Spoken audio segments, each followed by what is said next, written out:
Bismillahirrahmanirrahim. Assalamualaikum warahmatullahi wabarakatuh. Alhamdulillah. Wassalatu wassalamu ala rasulillah Sayyidina Muhammad bin Abdillah wa ala alihi wa sahbihi wa man walah. La hawla wa la quwata illa billahil aliyil azim. Pemirsa media dakwah Darul Mustafa yang dimuliakan oleh Allah, sungguh bersyukur kita kepada Allah Subhanahu wa taala yang telah menjadikan kita hamba-hamba yang akan taat kepadanya. Hamba-hamba yang akan menjadi kecintaannya Nabi Muhammad sallallahu alaihi wasallam. Karena kita adalah makhluk yang harus setiap saat memperbaiki zahir dan batin kita. Kalau batin kita obatnya, hati kita sakit, maka obatnya adalah tempat-tempat yang Allah ridhoi. Kalau hati kita sakit, maka tempatnya di masjid. Kalau hati kita sakit, maka jadikan hati kita, tentramkan hati kita di suatu tempat yang Allah turunkan rahmat dan cahayanya. Tetapi kalau jasad yang sakit, maka pergilah ke tempat yang sudah ditentukan, seperti rumah sakit, puskesmas, apotik, untuk mencari obatnya.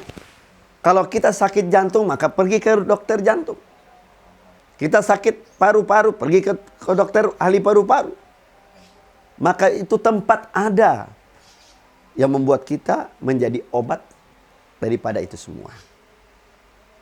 Tetapi kalau sakit, kita punya hati kita, di dalam batin kita sakit, maka obatnya adalah baca Al-Quran.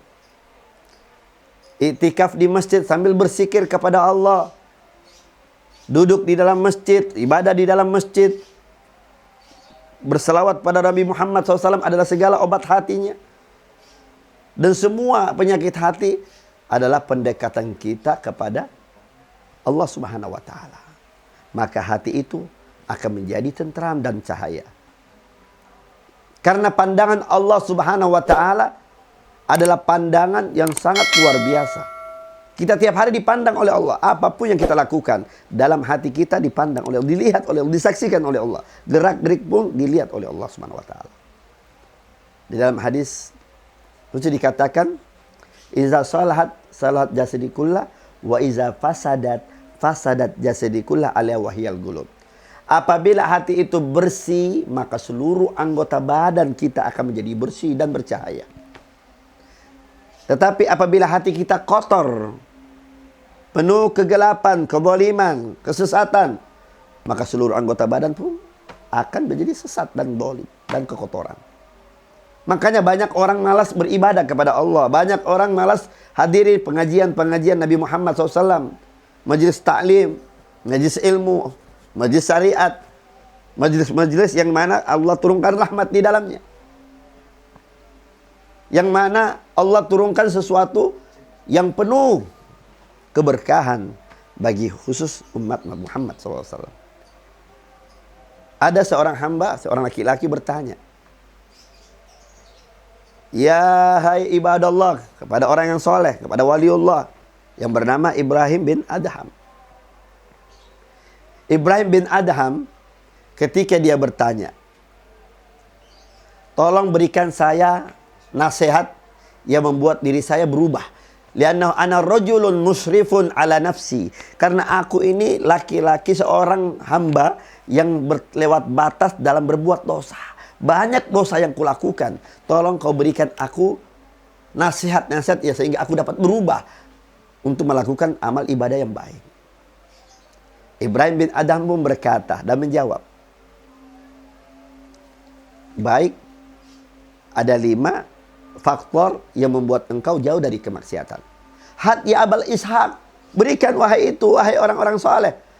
Aku kepingin mendengarkannya. Aku kepingin mendapatkan daripada hidayah dari Allah Subhanahu wa taala agar aku tidak dapat bermaksiat lagi kepada Allah. Berikan aku nasihat itu." Maka Ibrahim bin Adham berkata, ada 5 yang dapat menjauhi kita dari segala kemaksiatan. Apa yang 5 ini? Yang pertama, kata Ibrahim bin Adham, apabila engkau idza tu'zi fala ta'kur min rizqillah. Apabila kalian ingin bermaksiat kepada Allah, apabila kamu ingin bermaksiat hai hamba Allah, maka jangan engkau makan rezeki dari bumi Allah. Jangan kau makan yang diberikan rezeki oleh Allah di bumi ini. Cari rezeki yang lain selain rezeki dari Allah. Kata hamba ini, ya Allah, dari mana aku dapat makan kalau bukan dari rezeki Allah? Aku kerja sebab dapat pekerjaan, dapat rezeki dari Allah. Itu dari Allah yang berikan. Karena sebab saya kerja, aku dapatkan rezeki dari Allah Subhanahu wa taala. Sehingga aku beli makanan, dapat memakan. Kalau begitu, wahai ibadallah, fala tu'zi. Allah yu'tik. Allah berikan kepadamu rezeki begitu banyak. Dan kau tidak bayar. Tetapi kau bermaksiat. Apakah kau tidak malu kepada Allah? Kau sudah diberikan rezeki oleh Allah, terus kau tiba-tiba maksiat kepada Allah. Hah? Sekarang, contoh kecil dalam logika. Kau diberikan pekerjaan. Pekerjaan kau diberikan makan, diberikan ini, diberikan itu, diberikan dan segala-galanya. Tiba-tiba engkau melanggar daripada aturan-aturan yang telah diberikan kepadamu. Maka Allah akan mengeluarkanmu, mengusirmu. Pasti Allah akan marah. Apalagi seorang hamba yang kau bekerja di dalamnya. Menjadi pembantu. Tapi semua tugasmu kau melanggar. Kau membuat jengkel daripada tuanmu. Sehingga engkau diusir. Dan tidak diambil kedua kalinya untuk bekerja di rumahnya. Karena apa? Karena rezeki itu dari Allah Subhanahu wa taala. Maka jangan engkau bermaksiat. Tinggalkan kemaksiatan itu, Allah berikan kau rezeki. Aku tidak sanggup, wahai Ibrahim. Berikan saya yang kedua. Baik. Yang pertama kau tidak bisa. Kau diberikan makan oleh Allah. Dan kau tidak bisa kalau bukan makan rezeki dari Allah Subhanahu wa taala. Baik, yang kedua. Idza tu'zi fala taskun fi ardillah. Apabila engkau bermaksiat, janganlah kau tinggal di bumi Allah. Cari tempat bumi lain. Jangan kau tinggal di ardinya Allah, di bumi Allah ini. Kau pergi. Fa kaifa la askun fi ardillah? Bagaimana aku tidak bisa tinggal di bumi Allah? Aku hidup di bumi Allah. Min masyariqi ila magharib, dari barat sampai timur dan utara dan selatan, semua milik Allah, buminya Allah. Mau ke langit, punya Allah langit. Di mana aku tinggal? Ini berat buat saya, wahai Ibrahim bin Adham. Ya ibadallah, wahai rajul, seorang laki-laki, hai hamba Allah. Kau sudah diberikan rezeki oleh Allah, diberikan tempat tinggal oleh Allah. Kau masih bermaksiat kepada Allah. Apakah kau tidak malu di hadapan Allah? Kau pergi ke rumah seseorang, diberikan makan di dalam, kau tinggal di dalam rumahnya. Tiba-tiba engkau memukul temboknya sampai hancur. Plafonnya sampai kau lobani, lampu sampai kau hancurkan, sampai pecah. Apa kau tidak diusir sama punya rumah? Pasti diusir. Karena apa? Ini tidak benar, ini tidak, kurang bagus, kurang akhlak ini. Kenapa dia sudah tinggal di rumah saya kasih makan, dia rusakin, dia menyakiti hatiku. Maka pasti kau diusir. Begitu juga Allah. Kerusakan yang kita membuat di bumi ini adalah suatu kerusakan, adalah kemaksiatan di hadapan Allah. Maka pantaslah. Apakah pantas kita tinggal diberikan rumah oleh Allah, diberi tinggal di bumi Allah, diberikan rezeki oleh Allah. Tiba kalau kita membuat kerusakan kemaksiatan, kemaksiatan itu adalah kerusakan kita, kerusakan untuk di hadapan Allah Subhanahu wa taala. Maka hindarilah semua itu. Aku tidak sanggup, wahai Ibrahim. Baik. Yang kedua tidak. Pertama tidak bisa. Yang kedua pun kamu tidak bisa memberikan ketaatan kepada Allah. Baik, yang ketiga, saya kasih sesuatu yang bermanfaat. Apa yang ketiga itu? Kalau kau ingin bermaksiat kepada Allah, carilah tempat yang mana Allah tidak akan dapat melihatmu. Carilah tempat yang mana Allah tidak akan dapat melihatmu dan memandangmu. Carilah tempat, di mana saja kau cari. Cari, sembunyi tempat yang mana Allah tidak dapat melihat dalam keadaan kau maksiat. Ya mustahil, wahai Ibrahim. Bagaimana aku tidak dapat maksiat? Bagaimana aku tidak dapat dilihat oleh Allah Subhanahu wa taala? Di mana saja aku berada. Sedangkan daun yang jatuh dari pohonnya, atau orang yang bersembunyi di tempat yang gelap, di malam yang paling gelap, di bawah batu yang hitam, yang dalam bawah itu adalah semut. Allah tahu. Apalagi saya. Di mana saya berada, Allah. Kalau begitu, jangan engkau bermaksiat kepada Allah. Allah sudah berikan kau rezeki, Allah sudah kau berikan tempat. Masih mau kau bermaksiat? Sehingga sesungguhnya Allah tidak dapat tidur. Allah tidak pernah tidur. Allah memandang kamu. Di mana saja kamu berada. Di mana saja kau sembunyi, Allah tahu.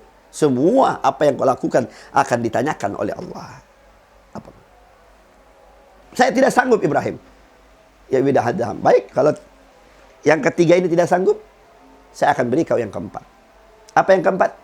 Apabila nanti engkau ingin dicabut nyawamu, ditarik ruhmu oleh malaikatul maut Israel, maka katakan, jangan dulu cabut nyawaku, tunggu aku tobat dulu. Mana bisa?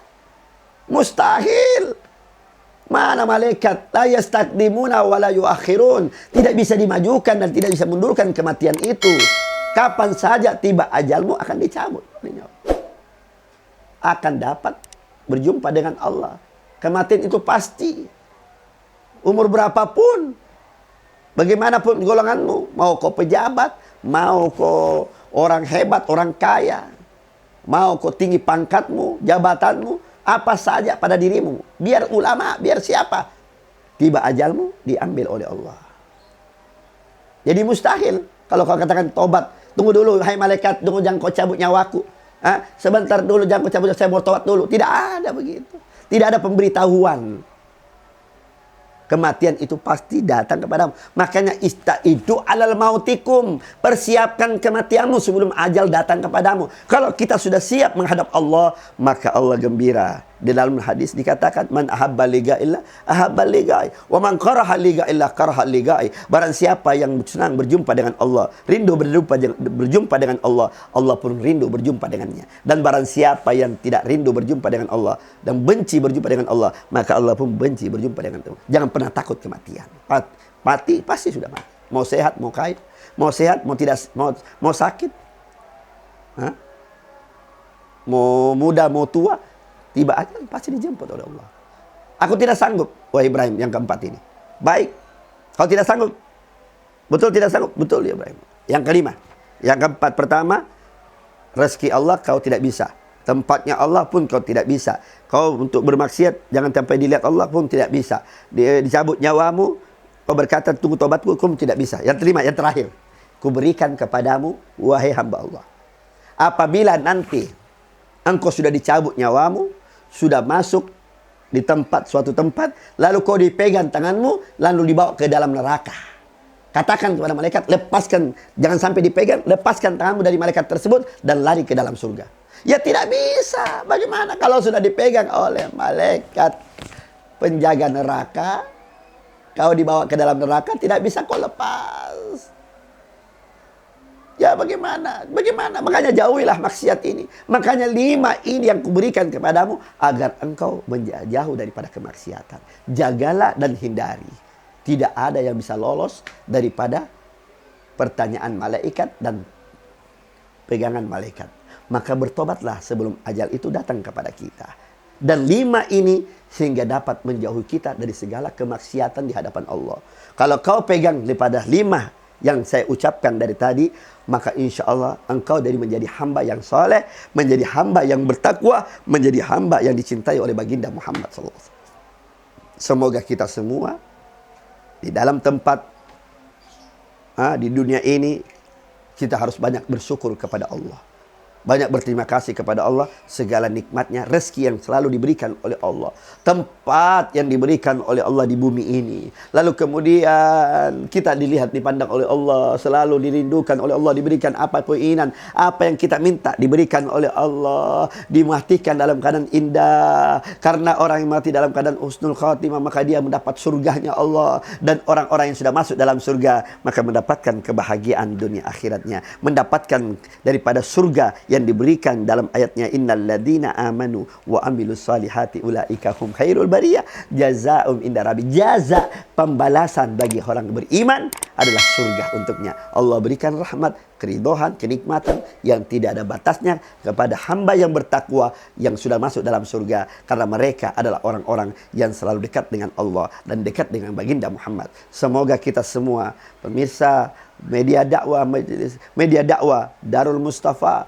diberikan rahmat oleh Allah, keberkahan, dan dijauhi segala kemaksiatan. Mudah-mudahan kita semua dipandang oleh Allah dengan penuh kasih sayangnya dan dicintai oleh baginda Muhammad SAW. Allahumma ja'alna minat tawabina waj'alna minas syakirin waj'alna min ibadika salihin. Allahumma tub alaina taubatan nasuha wa jism wa jasman ruha. Allahumma garrib gurubana wa fir zulumana wa ahlina min kulli khair wa lufi afiyah. Rabbana atina fid dunya hasanah wa fil akhirati hasanah wa qina azabannar. Wa sallallahu ala sayyidina Muhammadin nabiyyi wa ala alihi wasallam walhamdulillahi rabbil alamin. Assalamualaikum warahmatullahi wabarakatuh.